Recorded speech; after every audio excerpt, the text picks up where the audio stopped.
राधे राधे माताओं, बंधुओं और मेरी प्यारी बहनों, आपका हमारे YouTube चैनल कृष्ण ज्ञान ऊर्जा में स्वागत है।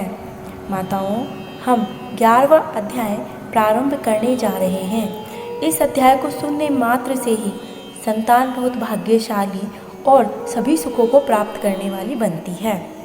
नारद जी बोले, सब मुनियों को जो भी दुष्कर कर्म है, ऐसा बड़ा भारी तप जो इस कुमारी ने किया, वह हे महामुनो हमसे सुनाइए। श्री नारायण बोले, अनंत ऋषि कन्या ने भगवान शिव, शांत, पंचमुख, सनातन महादेव को चिंतन करके परम दारुण तप आरंभ किया। सर्पों का आभूषण पहने, देव, नंदी, भृंगी आदि गुणों से सेवित, 24 तत्वों और तीनों गुणों से युक्त, अष्ट महासिद्धियों तथा प्रकृति और पुरुष से युक्त, अर्धचंद्र से सुशोभित मस्तक वाले, जटाजूट से विराजित भगवान के उस बाला ने परम तप आरंभ किया। ग्रीष्म ऋतु के सूर्य होने पर पंचाग्नि के बीच में बैठकर, हेमंत और शिशिर ऋतुओं में ठंडे जल में बैठकर, खुले हुए मुख वाले जल में खिले हुए कमल की तरह शोभित होने लगी। सिर के नीचे फैली हुई काली और नीली अलकों से ढकी हुई वह जल में ऐसे मालूम होने लगी जैसे कीचड़ की लता सेवारों के समूह से घिरी हुई हो। शीत के कारण नासिका से निकलती हुई शोभित धूम राशि इस तरह दिखाई देने लगी जैसे कमल से मकरकंद पार करके भ्रमर पंक्ति जा रही हो। वर्षा काल में आसन से युक्त चौतरे पर बिना छाया के सोती थी और वह सुंदर अंग वाली प्रातः सायं धूम्रपान करके रहती थी। उस कन्या के इस कठिन तप को सुनकर इंद्र बहुत चिंतित हो गए। उस ऋषि कन्या के तप में लगे रहने पर हे नृपनंदन, हे क्षत्रिय भूषण, 9000 वर्ष व्यतीत हो गए। उस बाला के तप से भगवान शंकर ने प्रसन्न होकर उसे अपना इंद्रियातीत निज स्वरूप दिखलाया। भगवान शंकर को देखकर देह में जैसे प्राण आ जाए वैसे सहसा खड़ी हो गई और तप से दुर्बल होने पर भी वह बाला उस समय हष्टपुष्ट हो गई। बहुत वायु और धाम से कलेश पाई हुई वह शंकर को बहुत अच्छी लगी और उस कन्या ने झुककर पार्वतीपति शंकर जी को प्रणाम किया। उन विश्ववंदित भगवान का मानसिक उपचारों से पूजन करके और भक्ति चित्त से जगत के नाथ की स्तुति करने लगी। कन्या बोली, हे पार्वती प्रिय, हे प्राणनाथ, हे प्रभु, हे भूतेश, हे गौरीश, हे शंभु, हे मेरे आधार, आपको प्रणाम है। अनेक तापों से व्याप्त है अंगों में पीड़ा जिसके ऐसा और परम घोर संसार रूपी समुद्र में डूबा हुआ, दुष्ट सर्पों और काल के तीक्ष्ण दांतों से डसा हुआ मनुष्य भी यदि आपकी शरण में आ जाए तो मुक्त हो जाता है। हे विभो, जिन आपने वाणासुर को अपनाया और मरी हुई अलर्क राजा की पत्नी को जिंदा किया, ऐसे आप हे दयानाथ भूतेश, हे दक्ष प्रजापति के मग को ध्वंस करने वाले, हे समस्त शत्रुओं के नाशक, हे सदा भक्तों को संसार से छुड़ाने वाले, हे जन्म के हर्ता, हे प्रथम सृष्टि के कर्ता, हे प्राणनाथ, हे पाप को नाश करने वाले, आपको नमस्कार है। अपने सेवकों की रक्षा कीजिए। हे बड़ी भाग्यवती मेधावी की तपस्वी कन्या इस प्रकार मन से, वाणी से शंकर की स्तुति करके चुप हो गई। श्री कृष्ण बोले, कन्या के द्वारा की गई स्तुति सुनकर और उसके किए हुए उग्र तप से प्रसन्न मुख कमल सदाशिव कन्या से बोले, हे तपस्विनी, तेरा कल्याण हो। तेरे मन में जो अभिष्ट हो वह वर तू मांग। हे महाभाग में प्रसन्न हो, तू खेद मत कर। ऐसा भगवान शंकर का वचन सुनकर वह कुमारी अत्यंत आनंद को प्राप्त हुई और हे राजन प्रसन्न हुई सदाशिव से बोली। कन्या बोली, हे दीनानाथ, हे दया सिंधु, यदि आप मेरे ऊपर प्रसन्न हैं तो हे प्रभु मेरी कामना पूरी करने में देर ना करें। हे महादेव, मुझको पति दीजिए, पति दीजिए, पति दीजिए। मैं पति चाहती हूँ, पति दीजिए। मैंने हृदय में और कुछ नहीं सोचा। वह ऋषि कन्या इस प्रकार महादेव से कहकर चुप हो गई। तब यह सुनकर महादेव जी उससे बोले। शिव बोले, हे मुनि कन्या, तूने जैसा अपने मुख से कहा वैसा ही होगा, क्योंकि तूने 5 बार पति मांगा है। अतः हे सुंदरी, तेरे 5 पति होंगे और वे 5 वीर, सर्वधर्म वेता, सज्जन, सत्य पराक्रमी, यज्ञ करने वाले, अपने गुणों से प्रसिद्ध, सत्य प्रसिद्ध जितेंद्रिय, तेरा मुख देखने वाले सभी क्षत्रिय और वीर गुणवान होंगे। श्री कृष्ण बोले, न तो अधिक प्रिय न तो अधिक अप्रिय। ऐसे महादेव के वचनों को सुनकर बोलने में चतुरा कन्या झुककर बोली। बाला बोली, हे गिरजाकांत सदाशिव, संसार में एक स्त्री का एक ही पति होता है, अतः 5 पति का वर देकर लोक में मेरी हंसी न कराइए। एक स्त्री 5 पति वाली न देखी गई है न सुनी गई है। हाँ, एक पुरुष की 5 स्त्रियां तो हो सकती हैं। हे शंभु, हे कृपानिधि, आपकी सेविका मैं 5 पतियों वाली कैसे हो सकती हूँ? आपको मेरे लिए ऐसा कहना उचित नहीं है। आपकी सेविका होने के कारण जो लज्जा मुझे हो रही है वह आप उनको ही समझाइए। कन्या के यह वचन सुनकर शंकर जी उससे पुनः बोले। शंकर जी बोले, हे वीरू, इस जन्म में तुझे पति सुख नहीं मिलेगा। दूसरे जन्म में जब तू तपोबल के बिना योनि से उत्पन्न होगी तब पति सुख को भोग कर अनंत परम पद को प्राप्त होगी, क्योंकि मेरी प्रिय मूर्ति दुर्वासा का तूने पहले अपमान किया है। दुर्वासा यदि क्रोध करे तो तीनों भुवनों को जला सकते हैं, सो तूने अभिमानवश ब्रह्म तेज का मर्दन किया है। जिस अधिमाश को भगवान कृष्ण ने अपना ऐश्वर्य दे दिया, उस भगवान के प्रिय पुरुषोत्तम मास का व्रत तूने नहीं किया। मैं ब्रह्म आदि को लेकर सब देवता, नारद आदि से लेकर सब तपस्वी जिसकी आज्ञा मानते चले आए हैं, हे बाले, उसकी आज्ञा का कौन उल्लंघन करता है? लोक पूजित पुरुषोत्तम मास की दुर्वासा की आज्ञा से तूने पूजा नहीं की। हे मूढ़े, द्विजात्मजे, इसीलिए तेरे 5 पति होंगे।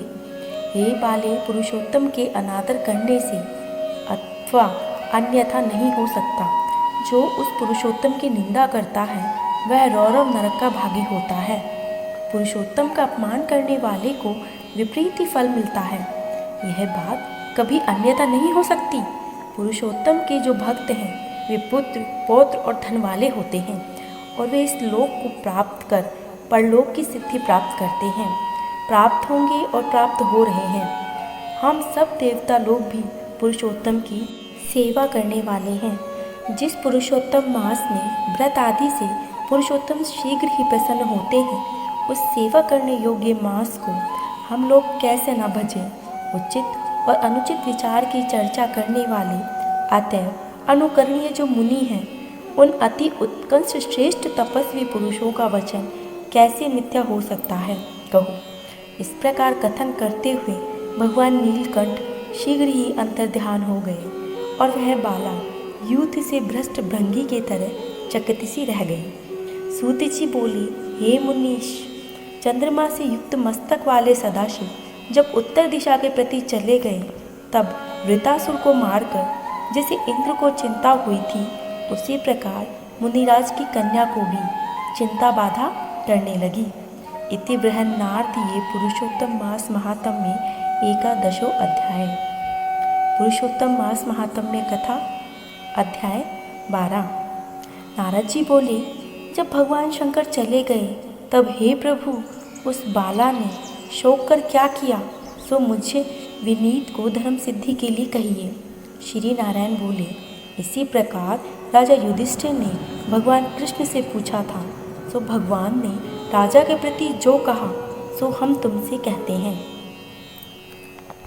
श्री कृष्ण बोले, हे राजन, इस प्रकार जब शिव जी चले गए तब वह बाला प्रभावित हो गई और लंबे श्वास लेती हुई बड़ी डरी और वह किशोदरी अश्रुपात पूर्वक रोने लगी।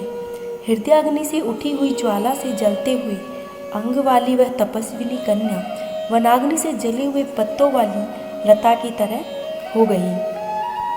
दुख और ईर्ष्या को प्राप्त उस कन्या का बहुत समय व्यतीत हो गया। जिस प्रकार चूहे के बिल में घुसकर आक्रमण करके सर्प उसे वश में कर लेता है, उसी प्रकार उपयुक्त सोचनीय अवस्था को प्राप्त कर उस तपस्विनी बाला पर उस प्रभु काल ने आक्रमण कर उसे वश में कर लिया।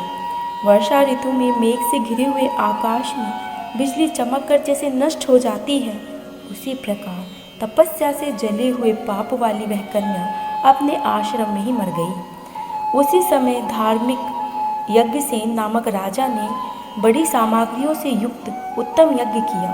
उस यज्ञ कुंड से सुवर्ण के समान कांति वाली एक लड़की उत्पन्न हुई और वही कुंवारी द्रुपद राजा की कन्या के नाम से संसार में विख्यात हुई। पहले जो मेधावी ऋषि की कन्या थी, वही सब लोकों में द्रौपदी के नाम से प्रसिद्ध हुई।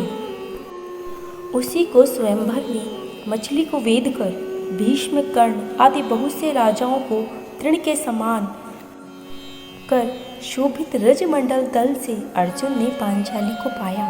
हे मुनि, वही द्रौपदी दुष्ट दुशासन के द्वारा बाल पकड़कर खींची गई और उसे हृदय विदीर्ण करने वाले वचन बोले गए। पुरुषोत्तम की अवहेलना करने के कारण मैंने भी उसकी उपेक्षा की। जब वह मेरे से स्नेह करके मेरा नाम बराबर लेने लगी, हे दामोदर, हे दया सिंधु, हे कृष्ण, हे जगतपते, हे नाथ रमानाथ, हे केशव, हे मेरे माता पिता, भातृवर्ग, सहेलियाँ, बहन, बंधु, इष्टपति आदि कोई नहीं है। हे ऋषिकेश, मेरे तो आप ही सब कुछ हैं। हे गोविंद, हे गोपिका नाथ, दीन बंधु, दयानिधि, दुशासन के आक्रमण की गई मुझे क्या आप नहीं जानते? यद्यपि पहली पुकार में मैंने उसकी ओर ध्यान नहीं दिया था, पर जब दुशासन से पराभूत होकर उसने मेरा पुनः स्मरण किया, तब गरुड़ पर चढ़ शीघ्र ही वहाँ पहुँचकर मैंने, हे राजन, उसे बहुत से वस्त्रों से परिपूर्ण कर दिया। सदा मेरे स्नेह करने वाली मैं ही प्राण, जिसके ऐसी सदा मेरे भजन में परायण मेरी अत्यंत प्रिया सखी मुझको प्राणों के समान होने पर भी पुरुषोत्तम की अवहेलना करने के कारण उसकी उपेक्षा करनी पड़ी। पुरुषोत्तम का तिरस्कार करने वालों का मैं पतन कर देता हूँ। यह पुरुषोत्तम मुनियों और देवताओं से भी सेव्य है। फिर समस्त कामनाओं को देने वाला यह पुरुषोत्तम मनुष्यों के द्वारा ही सेवनीय है। अतः आगामी पुरुषोत्तम की आराधना करो। 14 वर्ष के संपूर्ण होने पर तुम्हारा कल्याण होगा। ये पांडुनंदन, जिन पुरुषों ने द्रौपदी के बालों को खींचते हुए देखा है, हे महाराज, उनकी स्त्रियों के अलकों में भी क्रोध से काटूंगा। दुर्योधन आदि राजाओं को यमराज के भवन में पहुंचाऊंगा। बाद तुम समस्त शत्रुओं का नाश कर राजा होंगे। ना मेरे को लक्ष्मी प्रिय, मेरे को बलभद्र जी प्रिय, और ना वैसे मेरे को देवी देवकी, न प्रद्युम्न, न सात्यकी प्रिय हैं। जैसे मेरे भक्त प्रिय हैं, वैसा कोई प्रिय नहीं है। जिसने मेरे भक्तों को पीड़ित किया, मैं उसे सदा पीड़ित करता रहूँगा। हे पांडव, उसके समान मेरा अन्य कोई शत्रु नहीं है।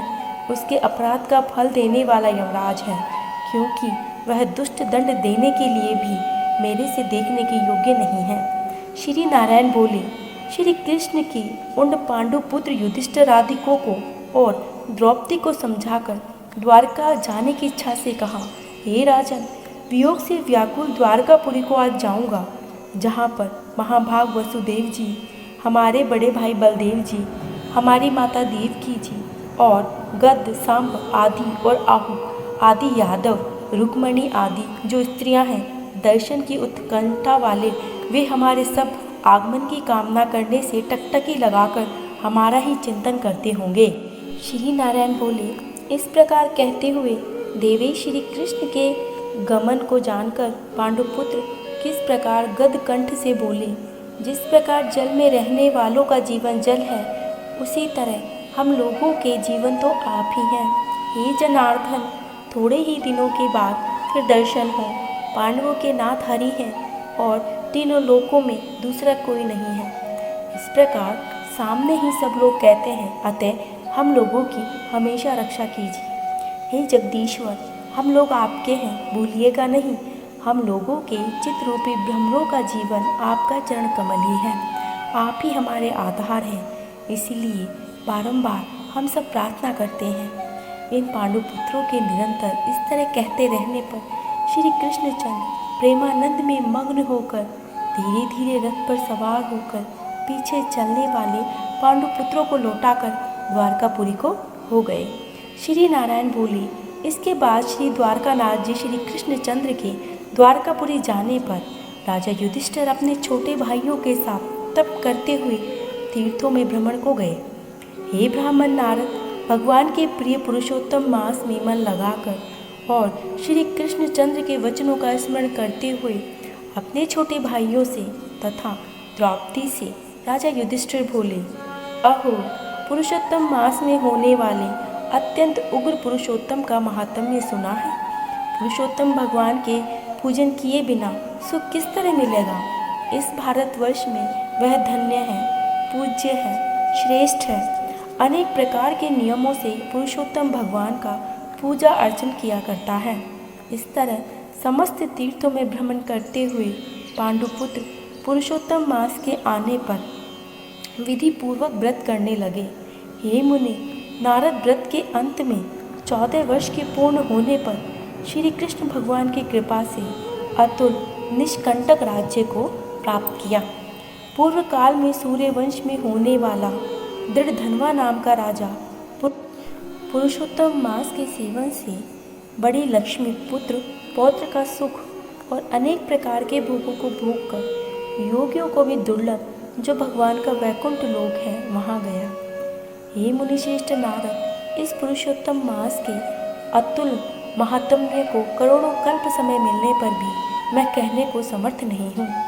सूत जी बोले, हे विप्र लोग, पुरुषोत्तम मास का महात्म्य व्यास जी से मैंने सुना, तथापि कहने को मैं समर्थ नहीं हूँ। इस पुरुषोत्तम मास के अखिल महात्म्य को स्वयं नारायण जानते हैं या साक्षात वैकुंठवासी हरि जानते हैं, परंतु ब्राह्मण देवता से नमस्कार किए जाने वाले चरण पीठ जिनके ऐसे गोलकनाथ श्री चंद्र भी अपनाए हुए पुरुषोत्तम मास का संपूर्ण महात्म्य नहीं जानते हैं, तो मनुष्य कहाँ से जान पाता है। इति श्री बृहन्नारदीय पुराणे पुरुषोत्तम मास महात्म्य 12वां अध्याय। जय श्री हरि। विष्णु भगवान आप सभी की सारी मनोकामनाएं पूरी करें, आप सभी को स्वस्थ रखें। अगर आपने अभी तक चैनल को सब्सक्राइब नहीं किया है तो कृपा करके कर दीजिए। जय श्री हरि।